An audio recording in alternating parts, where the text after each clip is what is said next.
Hello, my name is Michele, and you're listening to Profit is a Choice.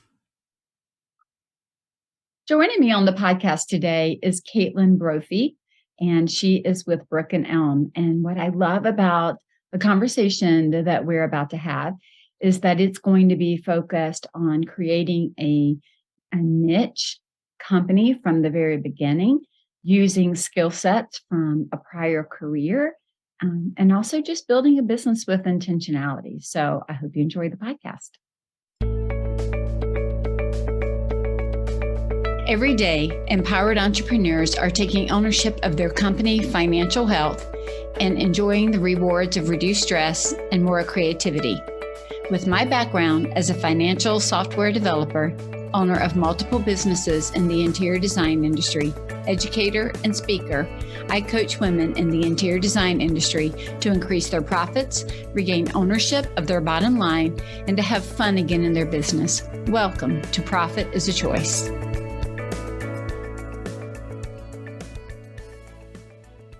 Hey, Kaitlin, welcome to the podcast. I'm so excited to have you with us today. Oh, thanks so much, Michele. It's really nice to be here, and I'm a huge fan of the work you do. So it's great to be here. Thank you. Awesome. Well, I came into contact. I was doing some looking around. I was actually looking at some of my followers, and I was looking at different information, and I stumbled upon your website, and then I reached out and was like, I really want to talk to you. It drew me in from a lot of different perspectives. I think I mentioned a couple of bullet points to you before we came on camera. But what I would love, Kaitlin, you have a varied background. Like, you didn't come directly into design. You had a more circuitous route, right, to get there. And I'd love to hear you share a little bit of what brought you to design and to start a business there. And then let's dig into the other details. Okay. Definitely. So yes, like so many designers that we listen to on podcasts and know in our community, I come to design as a second career. I was an attorney, and I was happy being an attorney. And then I ended up staying home full time with my young children, and stayed home a little bit longer than I intended.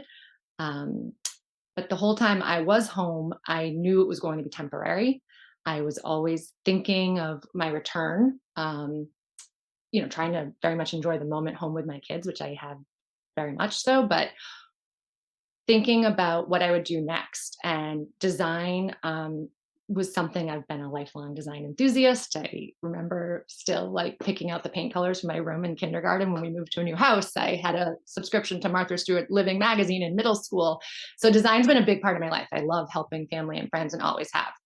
So it seemed like a natural thing to think about. And my husband actually suggested, he's like, well, if you don't return to law, would you ever do something in design? And I was like, I know, but what? And this is, I didn't know how I'd make it happen. But my business, Brook and Elm, is an outdoor furniture and accessories business. We provide design services, but we focus exclusively on luxury outdoor furniture. And I had that idea really in my brainstorming phase of what I was going to do when I wanted to open this business. I wanted to niche and be specific, not only because I thought it would set me apart in the design field, but also really because I needed it. I'm a mom to 5 young kids. I'm a wife. I'm active in my community. And those are things I enjoy very much being a part of. So I needed to be very specific and focused so that I could make it work and balance everything. And so slowly, as I was brainstorming these different ideas, I was actually away on vacation in the Caribbean with my husband, celebrating our 10th anniversary and surviving the first year of twins. We had 3 kids and then had surprise twins. So we went from 3 to 5. And after that first year, we were like, we need a vacation.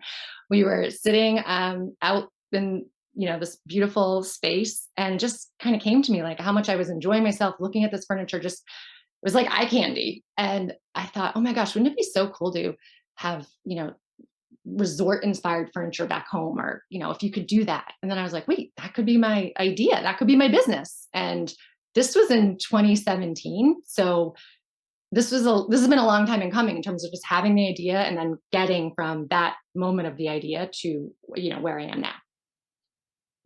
I love that. I love it. One of the things I was going to ask you was what inspired you to focus primarily on outdoor living spaces. Like you niche down from the very beginning, and or at least it seems like that was part of your idea, right? And what's so interesting is so many routes to get to niching down is, why don't I try 45 things, or why don't I do a little bit of everything for all people and then decide what I love? But you kind of were able to narrow it down quickly. Do you think that was due to the exhaustion of being a new mom and really feeling the relief in that moment and then having the aha, or did outdoor spaces and that feeling, is it something that you have always had as you've grown up and it was another? It was both, really. Okay. So being home with my kids full time, as the primary caregiver full time, knowing it was temporary and kind of having this like phase of my life where I'm really being a mom and enjoying that, but brainstorming in my, when I'm walking with the double stroller, I'm going to the park, going to the playground, in my car by myself, in between carpools, listening to, podcasts of, design business oriented podcasts like yours and some others I'm a huge fan of. I learned from listening to podcasts that, there is a real benefit and importance to niching in your business for setting yourself apart. So that was, in my mind. And Okay. then the reality of my life and having, when my twins were born, my oldest was 6. She was 6.5. She was in kindergarten. And we had a 6-year-old, a 5-year-old, a 2-year-old, and then the twins. So, you can imagine those first few years, right? Like it was a Right. lot. Yeah. And physically and just physically demanding, and so my outlet was thinking about what I was going to do when I did go back to work and when I was Right. having my own business again or starting my business. So there was this part of me that had done enough research just through listening to podcasts and reading some entrepreneurial books like Traction and Profit First, that I felt like this could be a great concept for me as a business to niche. But then just my life, obligations, I felt like I could do this. I want to do one thing really well. And I felt like if I really narrowed my scope and my focus in the services I provided, then I maybe had a chance at being successful. And it's funny, like I've always, as I said, I'm a design enthusiast. So yes, I was helping friends, I was helping family and helping carpet and lighting and tile and running around just helping people in my personal life. And I realized quickly, like, this is a lot to do. And design, I have so much respect for designers who do offer full service design for the whole home, because it is a bear. It is so much work and so many moving pieces and so much to keep track of. And I just felt like I wouldn't be able to serve my clients in that capacity, or on the counter side of that, my family. Something was really Right. to give. Something was really going to have to change if that's what I wanted to do. And I wasn't willing to, basically come to a full stop on being the primary caregiver. So my plan was a very intentional, slow growth plan. Like I had this idea because I'd been thinking about what my company could be someday if I did go out on my own. But then it was like, okay, so now how am I gonna put this idea into action? And there was like a lot of steps along the way.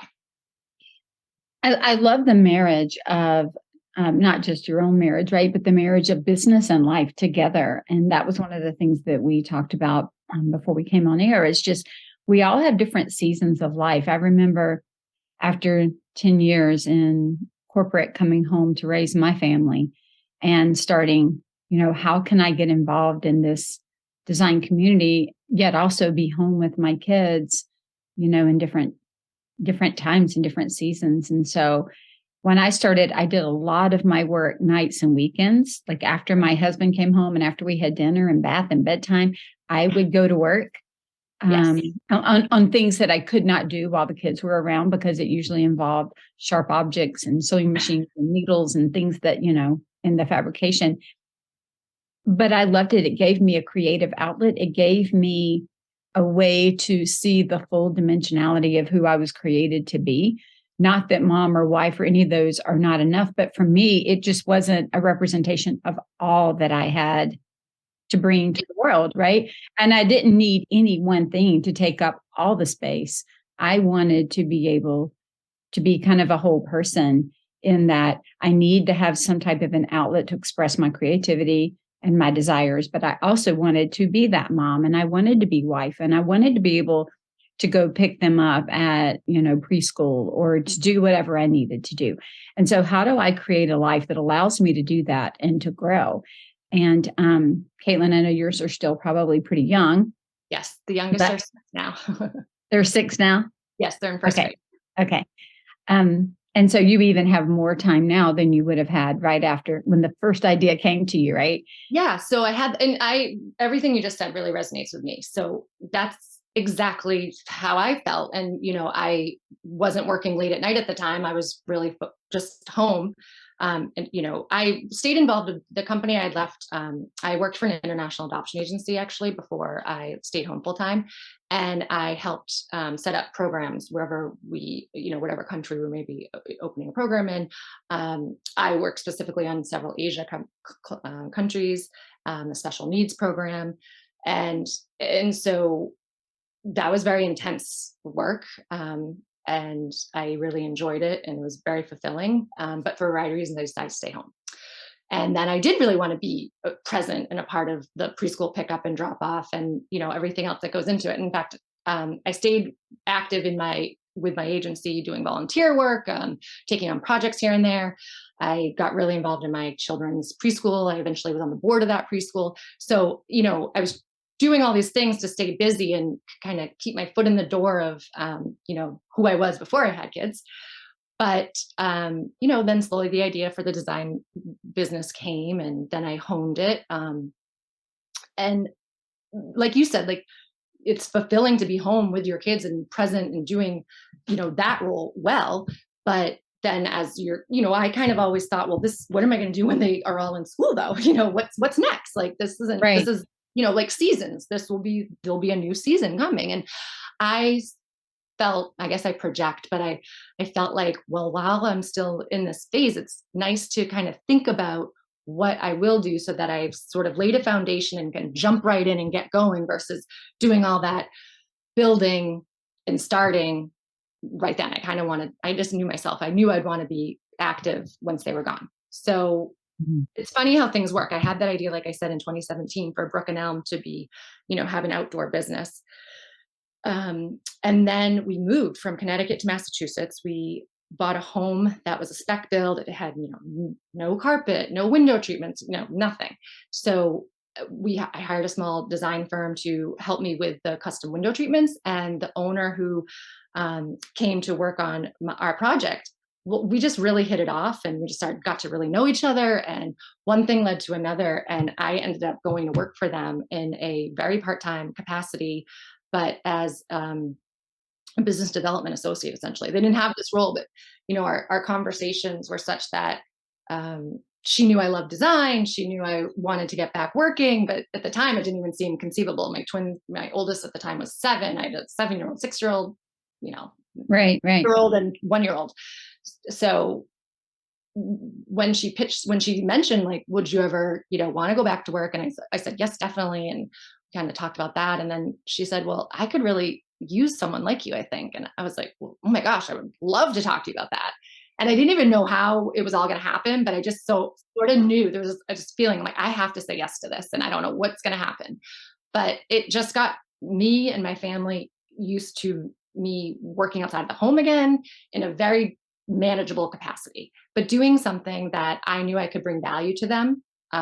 Given my background, I knew I could go in and sort of analyze where their systems and processes, could be improved or were lacking and needed to be built out from, the get-go from my program development work prior.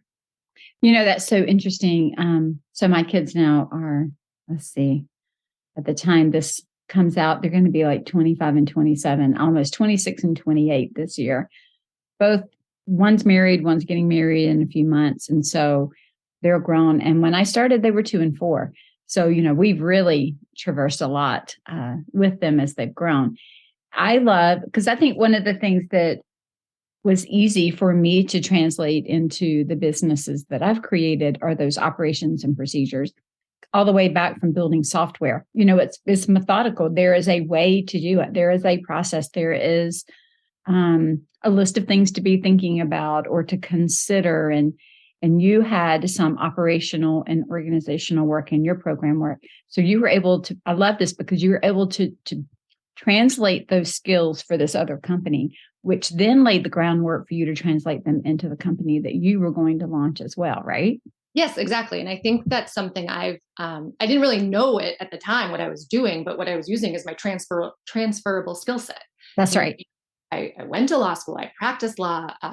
I, worked for this agency, and in those different roles, as when you're working on a case or you're closing a deal, there's so much due diligence that goes into from the moment that someone has this idea to the moment of closing, and dotting all your i's and checking, crossing all your t's. And so that's something that I've inherently just developed with my, not only my education, but my work experience.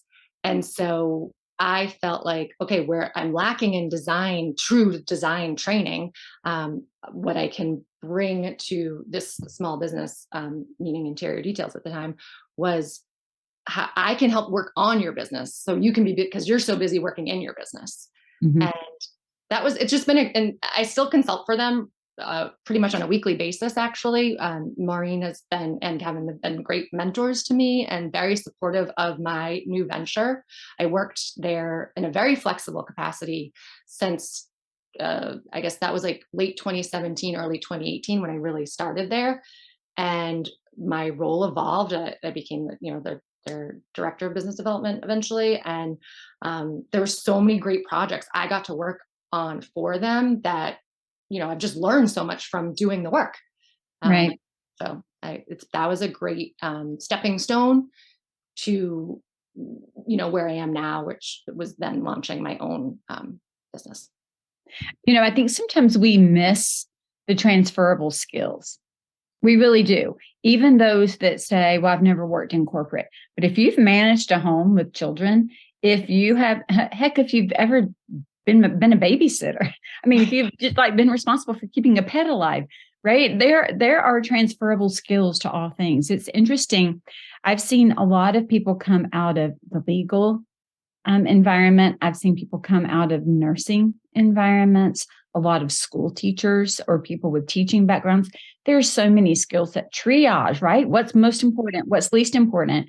What do we do? What's critical path? Like all of those ways of thinking, the strategies even of thinking or behaving, they're so useful when you build a business. If you can stop and recognize what is it that I'm bringing into this that I just either know, have learned, or inherently do, and now what are the areas that I might need more support in. So I love seeing how your schooling and then your first career gave you a skill set that you could parlay into the second. And I have to laugh, as if we didn't have another thing in common. When I came home with my kids, I put them in the preschool at our church. And then next thing you know, I'm over there because this is back in this is in the early 90s. So I'm over there in our late 90s. I'm over there creating their computer systems to keep up with all the kids because they didn't have computer systems in preschools back then. So I'm implementing and interviewing computer companies because that's what I had done. And now I'm helping. Next thing you know, I'm on the board of directors for the preschool. So it's all of that. Like, I'm like, okay, yeah, because I was just trying to find a way to stay busy and to stay involved and to do something. Like I could only do so much craft paper, wrapping paper, right? And I think that goes to the season thing you're saying, like, you're in this season of being, the primary caregiver and home and everything that goes into that, because there's so much. There's not only the child yeah. rearing, but also everything with the home and your life. Mhm. But then you want to be involved because you are this other person, you've got these skills and these things that make you tick. And so I think recognizing that, okay, stepping out of the workforce or stepping back from the workforce and maybe whatever capacity you're in doesn't mean you're not going to go back into it, or that you're not improving upon yourself and gaining Sure. new skills, or continuing to build on what you already have. And so I think that I just always thought of that during that phase. And, while I am still, um, primary caregiver, and my season has changed such that I do have more time during the day now to focus on what I'm doing now, Brook and Elm, and, outdoor furniture and accessories. How did you come up with the name Brook and Elm? So at the time, my husband's actually has his own business as well, and this was the corners of the streets in our town where he has office space. So Brook and Oh, Elm, yeah. that's fun. So That's I fun. live in a very small beach town in Massachusetts, and it's a very tiny place, and the downtown is only yay big, and the two intersecting streets are Brook and Elm. That's cool. Well, at least the people locally can remember that, right? Because Yes, it's and the that's what thing. I'm trying to build, a really robust local business. And right now, that's what I'm focused on. I want to serve the South Shore, Boston, Cape and Islands, which are my surrounding geography. That's what I really want to focus on right now. Have you ever had a hard time or a difficult time expressing to people the importance of outdoor spaces? My husband and I, we've been in our home for 25 years, and it's gone through multiple iterations. And back in, I think it was late 2017, 3 a.m. In October, an 80 to 90-year-old oak tree fell on our house. Talk about shotgunning you out of the bed.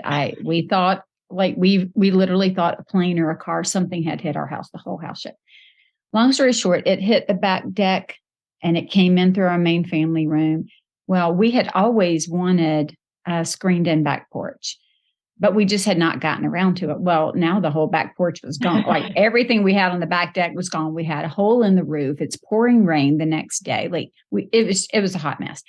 So we made the decision, well, we've got to rebuild the whole back of the house anyway. We had to replace ridge beams. It cracked the ridge beam in the house. Like, it did damage. We got to replace all this anyway. Why don't we build a more outdoor space? And so we have all the furniture. We've got the big farm table out there. We got a TV out there, and it is the place that a lot of my friends will call and say, Michele, can we come have a porch sit? Like, that's the thing among my friends, is we have porch sits, which means there's some conversation that needs to be had, or there's something I need to talk through, or I just want to sit and chill. And they come over and we sit on the back porch, right? Right. And it's just, we have like a TV out there. We have a heater out there. We've got all the summer classics furniture. We've got all the things. And my husband said to me, why did we wait so long to do this? Because of the way that the back of our house is situated, the porch is off the second floor, but our house is tall from the back. So it looks like in the summer and in the spring and in the early fall, like we're sitting in the trees. So we looks like we're in a tree house. And his comment was that I feel like I've taken a vacation when I walk out that back door. Like, it feels like I am leaving the difficulties in the daily life. And I just wonder why I didn't do that so much earlier, right? To have enjoyed it even longer. And I just wonder if that's kind of the conversation that you have with your clients, or if they already recognize that, Yes, most or clients. how that goes. Sorry to interrupt. Most clients, when they approach me, I've already recognized that they want this done. They value this service. I probably would have had a harder time with this business if I had opened it pre-pandemic, but I think the pandemic taught everyone how important it is to have outdoor spaces that you want to spend time in and really make fun and functional. So it's funny how life works, right? Like, I think I just started, even though I had the idea pre 2020, by the time I didn't formally open, form my LLC and start my business until, April, May of 2020. So it was right when people were starting to be eager to do something in their backyard. And the idea did come to me when I was on vacation, inspired by all this amazing, the lounge chairs and the dining areas and the outdoor planters and the lanterns, and how it all just came together to make you feel so relaxed and so great. And so, I love being able to help my clients build something that's super relaxing for them to spend time in with their family and friends. But also looks really great. Yeah. What was interesting for us through, and thankfully, all of that happened to us pre-COVID so that we had it. But some of our friends, they felt like we could hang out on the back porch, and we also have a big back patio with a fire pit. They felt like we could hang out there together safely because we had more space and fresh air than we would have inside our home. And so it was a sweet time to be able to be careful, but to also be outside. Like we actually through COVID went out, and I told my husband, I said, we've got to find more ways to be outside. Like I cannot be inside anymore. And so first thing we did in early 21, we went and bought a boat. I'm like, I've got to be, if we get locked down again, I need to be able to get out, and Yes, and not I just think in that's my backyard. I got to get out and away. Right. yes, I think people have that in their minds. It's still pretty fresh, right? It's only January 2023 as we're talking. So it's not so long ago we were all really stuck at home, and the one way you could safely see people was outside. So I live in a small neighborhood with the family that had the pool. That's guess what, we were over there at their house quite a bit, just all hanging out, gathering. So I think we really do as a society recognize the importance of outdoor spaces now, and I just really want to help those who want to improve upon theirs, make it the best they can, whatever that is. So, I mean, I take all types of projects for outdoor spaces, and I don't do the landscape design or the landscaping or the hardscaping. I have a great network of people that I recommend for that. And so I get called into projects where a lot of time people think they're just, ready to go and we're going to order up the furniture and blah, blah, blah. But then they realize there's maybe more to the project than they initially thought. And I can help guide them to, maybe you should talk to this landscape architect, or the space is great, why don't you just talk to this hardscaper, and then we can do this, or we can add that fire pit, or we can do an outdoor bar, kitchen, some pool houses, we do porch, patio, pool houses, you name it, we do it. So it's just a very specific service we offer, and I like being able to focus on that. What have been the biggest challenges to starting, number one, your business, but number two, a business that is so niche? So there's a couple. So initially, I'd say one of the biggest challenges was just having the confidence in myself to say out loud that I had a design business, that, I'm an attorney, and I'm still a licensed attorney, even though I don't practice. So getting over that and being able to speak confidently and saying that I, have a design, that I have my own business, and then and then it's a design focused business. And then, when I set up Brook and Elm, I have, like I said, it's been a very slow, intentional growth plan. So I created my mission statement, and I thought about what the core values of this company are going to be. And so I think it's important to be able to say with confidence and, very colloquially, what I do. And what I do is, we offer inviting, sophisticated outdoor spaces. We do this through offering, design services and stylish outdoor furniture and accessories. We really pride ourselves on our diligence, our creativity, and our integrity and respect. Those are my core values for my company, and I try to make sure that we stay true to those on every project. So just having the confidence to talk about my business publicly was a big challenge initially. Honestly, social media has been an ongoing pressure and challenge for me. How to do it well and be authentic.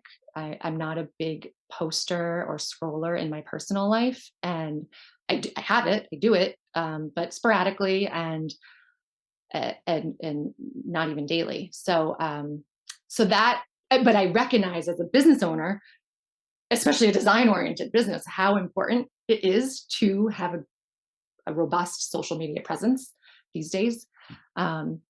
So I did actually recently hire a freelance social media coordinator to help me to sort of craft my plan there. And that's been really helpful. I've actually used a lot of freelance workers in these last few years as I've set up Brook and Elm, not only to build my website, but, now with social media, with, helping with me, my copy, my branded materials. And so I would really encourage anyone who's starting their own business, to look to their freelance community and tap into those services, because it's great. Especially if you can find, maybe very talented junior people who are just coming up, because, it was important to me when I was starting this business to not really tap into our family finances. Like, this was something I was wanting to do on my own and try to make money from it. But there's a lot that needs to go into setting up a business to have it look the way you want to present yourself. Exactly. What's interesting, I know when I started my business all the way back in 2000, it took a little bit for me to own that I wasn't Michele, software engineer. The things that I had, I'm going to put in air quotes, gone to school for, the things that I had been known for, the things that I had gotten accolades for, but instead to turn to say, I'm Michele, business owner. So and so it's interesting to hear you share kind of the same sentiment. It's really coming into the owning, right, of who we are and what we have created. I think it's also interesting to recognize, and over time, it's taken me, at the very beginning, I didn't get it. I got it, but I didn't get it. I didn't always introduce myself as Michele, the business owner. I might introduce myself by what I did, but not by business owner. And what we do is such a small part of owning and running an entire company. It is interesting. I was talking to one of my best friends last night, and she's recently started a company. And we were just having that very real conversation of doing a particular task or role or job without having to own the social media, the branding, the communications, the conversation, the cash in, the cash out, without having to be ultimately responsible for all the legal, all the financial, all the marketing, all the operations, and the doing of the job. That is one different role than I am a designer.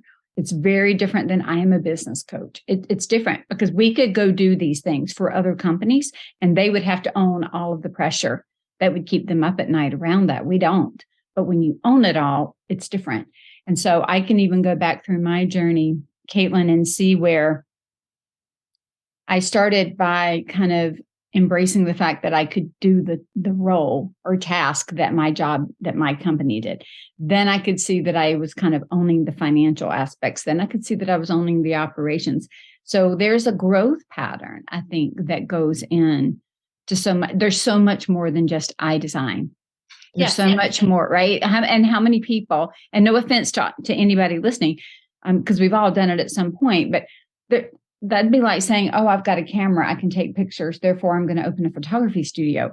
That's very different than saying I take pictures. I told my girlfriend last night, I'm like, well, I can bake a cake, I guess. I can go open a bakery. It's not the same, right? In E-Myth Revisited, they talk about that at the very beginning. And I think each of us has that journey to realize you're not only a designer. You are a business owner who happens to own a firm that offers design services. And in the building and doing of that, you design, right? So not minimizing what we do by just talking about the task that we might perform. Yes, and for me, I feel like that's when I finally figured out how to answer that question. When someone asks, "Oh, what do you do?" I say, "Oh, I have a small business. It focuses on outdoor spaces. We offer design services and outdoor furniture and accessories." And I don't lead with I'm a designer. It took me a while to figure out how to say it that I felt good about it, and I felt like it represented who I am and what my company does. And now I can say it no problem. But exactly. It takes a while though, doesn't it, to kind of come into that on our own, to really embrace the fullness of what you're creating and what you're trying to do. And I think, my work at Interior Details over those last few years and growing in that role and that job, and it was in a design oriented business. All they do is custom window treatments. One of my projects was helping redesign the showroom and all the displays. And, we redid the floors, we set up things differently. We did all new, where the displays are still in process, but they're almost done. So just kind of gaining that design experience from that role. I actually, I'm in the certificate program at New York Institute of Art and Design. So just like little things that for me personally, and, everyone's journey and story is different, but those are things that I felt made me feel more confident and made me more comfortable talking the talk and walking the walk. And so I would encourage people to think about that for themselves. Yeah. How do you feel Yes, I've done a lot of home projects too, and helped a lot of family. My parents recently, built a new home, and I did, a lot there with my mom, helping her, with everything. Um, but for me, I did want that little bit of extra education so that I could Right. say that and hold on to that. Well, and I think that that's the point we're actually trying to make here too, right? Is that it's not just one journey. There is the journey where you go to school for design because you know from a young age, and that's what you do when you get all the design credentials. There's another journey that says I'm coming at it from a second, maybe very different career. There's so many ways to come at it, and there's space for all of them. I know I work with some women who they want to full time own a huge firm, and I help them build that. I know some that say I want to, work more part time in my business until I can get my kids to this point. There's so many ways to do it. One of the things that I love is that you mentioned you read Profit First and that you were familiar with that. And I really think that by you creating a more limited scope and offering, but with intentionality, that has put you in a position probably to be more profitable quickly because you're not having to do everything at the outset, right? I You can hope so. actually, right? But you can learn more. Like, I don't mean this in a bad way, but if you think about it, even the vendors, there's a more limited amount of vendors when you're looking at one type of space than if you're looking at every space that could possibly be in a home. You're looking at smaller catalogs, smaller offerings, still thorough, but you're not having to be responsible for every single knowledge point and building No, an entire it's home. limited and focused, and and even in most outdoor projects are limited and focused. Yes, it might be a big yard with multiple spaces, but basically it's that space and then it's done. It's not a Right. home can go on for years. There's multiple living areas, there's the dining area, the kitchen, the bathrooms, the bedrooms. And so there's just so much. And I, at this point in my journey, was not ready to take that on fully. And so I love the idea of being focused on a very specific niche industry and really trying to know those vendors that I decide to work with well, and what they offer, where, and how they complement each other, and and really understanding how the products function. I live in New England. I mean, we have quite the weather pattern here. It was snowing yesterday morning when I woke up, and it's 52 degrees today. So we need the all weather you know materials here. We need we need things that last and can sustain against the elements. So just building my knowledge base on those things is great, and I enjoy doing that. But I think it also helps set me apart when people maybe come to the realization that they want to do something outside, and where to begin. I think it's also great because you can find subcontractors that support what you do, like you had talked about the landscape architects. And again, it's a smaller community of subs to Yes. get to know than I've got to have like this stable of 14 electricians and 13 plumbers. You still need some of those same people, but it's just very, very different. And It's so very I think specific, and it yeah, it works for me. And by no means am I trying to encourage people to just have one little area they do in design, because that's some people are meant to do everything, and they're so that's good right. at it. And That's so right. it's really like to each their own, and what works for one doesn't work for all. And I'm a big believer in that. I have a vision for my company and where it's going to be, in 2 years and 5 years and hopefully 10 years. And I'm okay with a slow growth, build and plan, because that's what works for me and my family. And that just wouldn't work for everyone. So I think it's just recognizing what brings you fulfillment and joy, and, and success, a feeling of success, and so it goes back to profitability, right? Like, your definition of profitability and what it means to you. And yes, I have to be financially profitable. I have to make money on every project, but it's a real balance for me too, because I'm balancing it against my family and, mom time and wife time and all the other things that go into being a wife and mom. Volunteering at the schools still, and being present, being active in my community. So people can do it all. But, for me, this is how I can wake up and not feel super stressed out. Well, I always love just thinking about we can do it all, but I don't know that we're meant to do it all at once. And so what I look at with profitability is what can I do in this season with joy so that it doesn't feel like I'm regretting being with my business when I should be with my family, or I'm feeling regret that I'm, in the wrong place, or that I'm not being mentally and emotionally present because I'm so busy somewhere else. And so I think the profitability, again, is not just the money, it's the profitability of learning, the profitability of being who I was created to be, but also having the life that I want to live. My workday looks very different today, 23 years in, than it did when I first started my business. Very different. And I hope mine will too. Like that's what I Yes, see myself working towards. right. I envision, hiring, in fact, we want studio space. We have goals for, this year by the end of the year. And it's a 2024 goal is to have studio space and to bring someone on as a junior designer / social media coordinator. Because that's where I would really feel, I would benefit most if I could have someone to fill that social media role for me and, complement my skill set. So if I'm out helping grow the business and leading the design, I would love someone to help me with the procurement and the, stages of fulfillment, as well as staying on to focus on social media.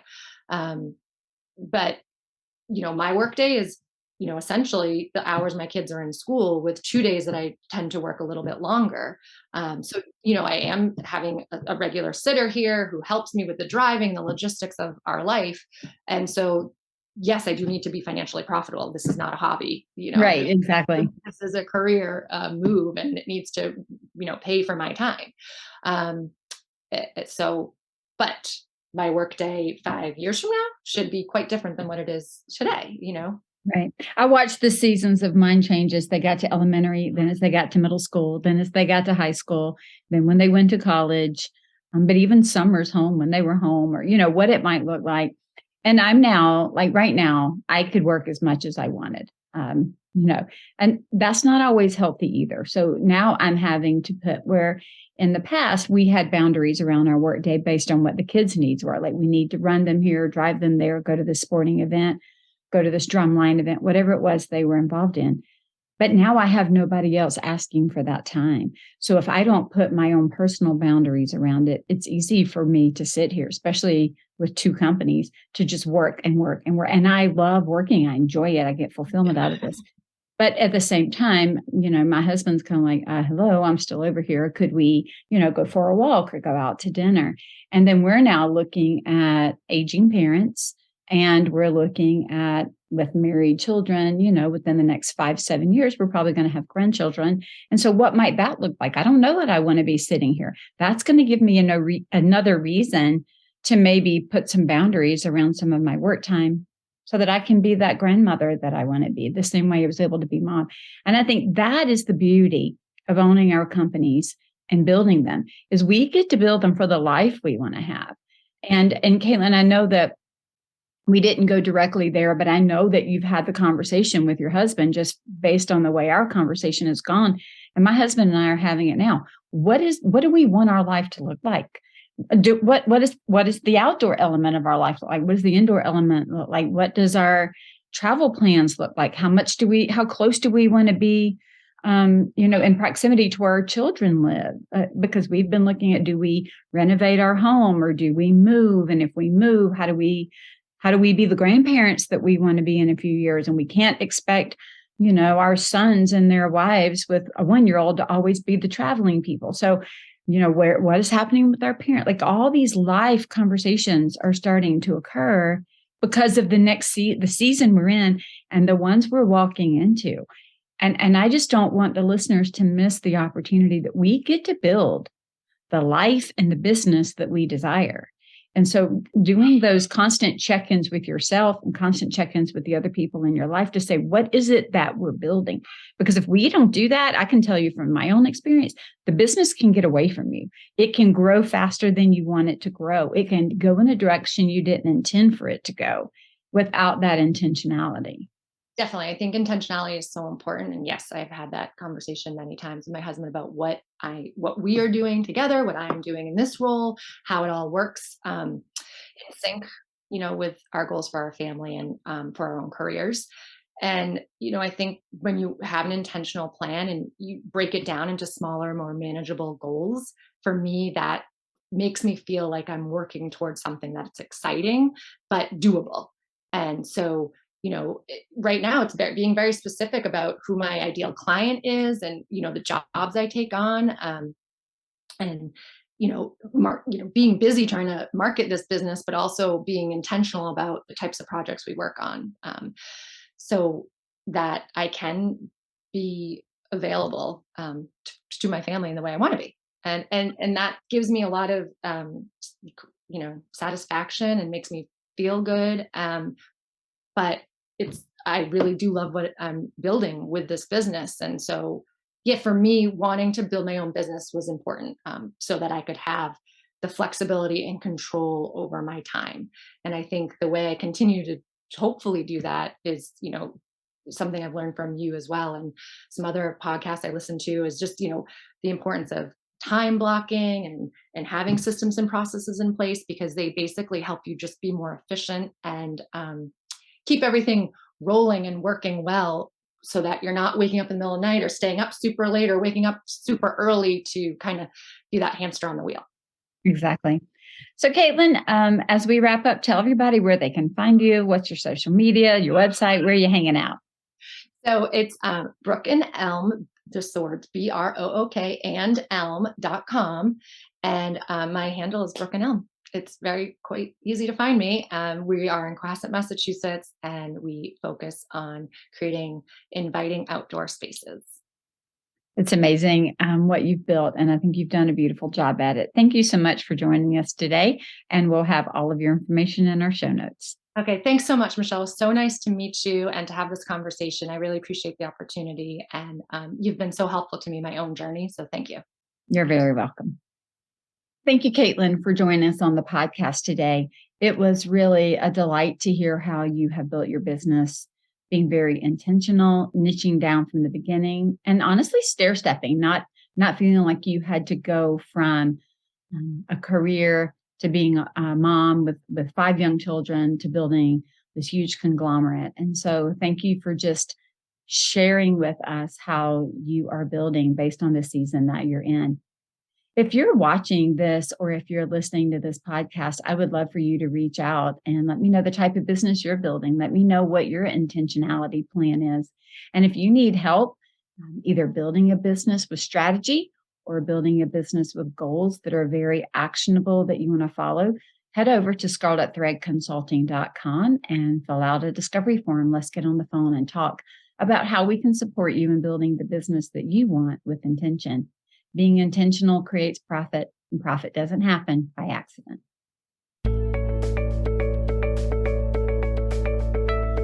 Profit is a Choice is proud to be part of the designnetwork.org, where you can discover more design media reaching creative listeners. Thanks for listening, and stay creative and business minded.